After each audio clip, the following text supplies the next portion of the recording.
Nama saya Nur Ainuha Zahira binti Khairul Rizwan dari SD Sedang.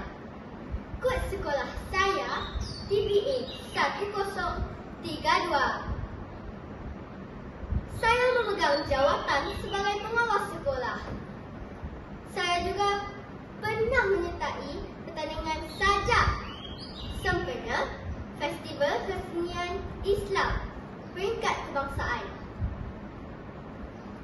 Di pusat sumber sekolah saya terdapat pelbagai jenis buku. Pada kali ini, saya tertarik untuk mengupas sebuah novel yang bertajuk Sweet Anda Solehah, karya Saadiah Taib. Novel ini mengisahkan 3 beradik, iaitu Rohana, lebih mesra dipanggil Ana, Ibrahim, Baim, dan Luqman yang diuji dengan kehilangan ayah tersayang. Selepas pemergian ayah mereka, keluarga mereka hidup semakin sukar kerana ibu mereka seorang perlu menanggung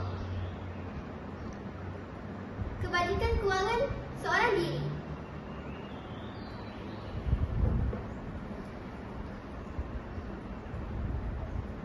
Ana dan adiknya membuat keputusan yang berat untuk tinggal di rumah kebajikan Darul Riayah. Disitulah episod baru dimulakan di dalam hidup mereka. Ana sebagai kakak sulung memainkan peranan yang penting dalam hidup adik-beradiknya. Dia seorang yang sabar, tenang dan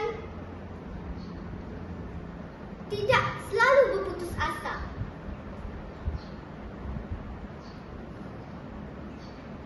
Novel ini menggunakan gaya penulisan yang ringan dan mudah difahami.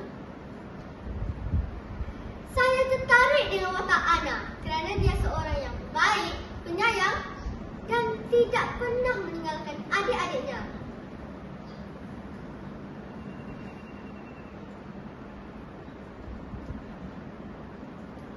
Dia juga selalu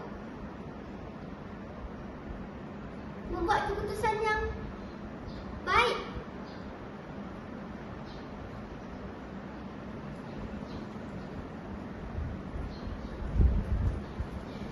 Novel ini banyak pengajaran dan